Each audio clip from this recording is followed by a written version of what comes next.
এই ওঠো ওঠো ওঠো ওঠো। রনল ছাড়ো, আমার লাগছে। তুমি এইরকম করছো কেন? কারণ আমার এইরকম বউ পছন্দ নয়, তাই। পছন্দ নয়? তুমি আর আমি একটা আলাদা মানুষ, তোমার পছন্দ আর আমার পছন্দ তো আলাদা হবেই। No no no no no, আমার এইরকম ব্যাকডেটেড বউ পছন্দ নয়।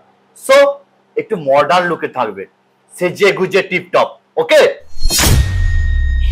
কেন তুমি আমার উপর এসব চাপিয়ে দিচ্ছ? আমি এই পোশাকেই কমফোর্টেবল। তাতে কি হয়েছে?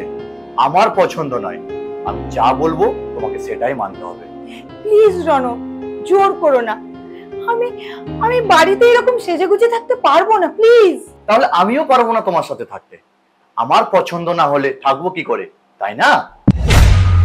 দেখো কি করবে।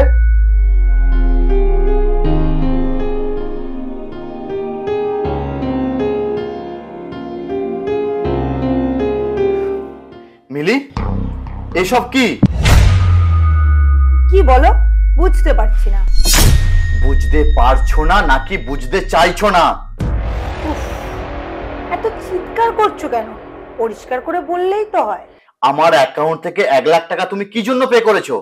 কি কিনেছো বলো? ও, এই ব্যাপার। আমি ভাবলাম কি নয় কি। এত সামান্য ব্যাপারে এত রিয়্যাক্ট করো না। সামান্য ব্যাপার? মিলি, তুমি কি পাগল হলে? পাগল তুমি হয়ে গেছো ডার্লিং।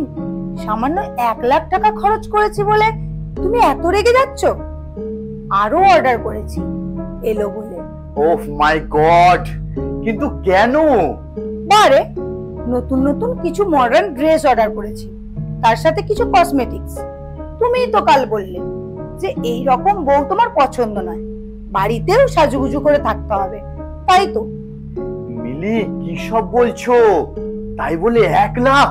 হ্যাঁ, মডার্ন সাজগোজ করে হাতে একটা দামি ফোন না থাকলে কি মানায় বলো? তুমি তুমি এসব কি বলছো কি মিলি? তাই বলে 1 লাখ টাকা? হ্যাঁ গো, আমিও ভেবে দেখলাম, বুঝলে। দামি পোশাক, দামি ফোন, এইসব ছাড়া আমার থাকা উচিত না। তোমার পছন্দের হয়ে উঠতে হবে তো, তাই না? আমি আমি পাগল হয়ে যাবো এবার। ম্যাডাম, আপনার পার্সেল।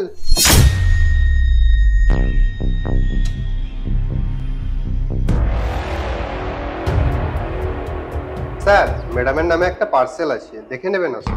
কত হয়েছে? 30,000 স্যার। হোয়াট? হ্যাঁ স্যার, আসুন মিলিয়ে নেবেন, অনেক বড় পার্সেল তো। ঠিক আছে, তুমি যাও, আমি আসছি। ঠিক আছে স্যার।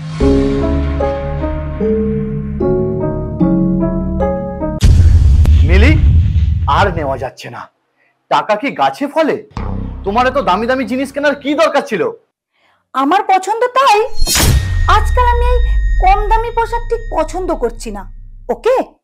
তুমি যদি না চালাতে পারো তাহলে বলে দাও, আমি অন্য কাউকে খুঁজে নেব। তোমার সাথে থাকা আমার পসিবল হবে না। এই রকম হাজবেন্ড আমি ঠিক পছন্দ করছি না, ওকে? মিলি, ইয়েস, ডিভোর্স করতে বাধ্য হব। মিলি, তুমি প্রতিশোধ নিচ্ছ আমি সেদিন বলেছিলাম বলে? কেমন লাগছে আমার এই পরিবর্তন? সরি মিলি, আজ বুঝতে পারছি নিজের ইচ্ছেগুলো, নিজের পছন্দ অপছন্দগুলো অন্যের উপর চাপিয়ে দেওয়াটা কতটা অন্যায়। আমার ভুল আমি বুঝতে পেরেছি। প্লিজ আমায় ক্ষমা করে দাও। তুমি যে ভুল বুঝতে পেরেছো, এটাই অনেক। কখনো কারোর ওপর নিজের ইচ্ছে অনিচ্ছেগুলো চাপিয়ে দেবেন না, কারণ প্রত্যেকটা মানুষ আলাদা আলাদা, তাই তাদের ইচ্ছে অনিচ্ছেগুলোও আলাদা। কেউ আপনার প্রপার্টি নয়, তাই এইরকম ঘটনা থেকে বিরত থাকুন।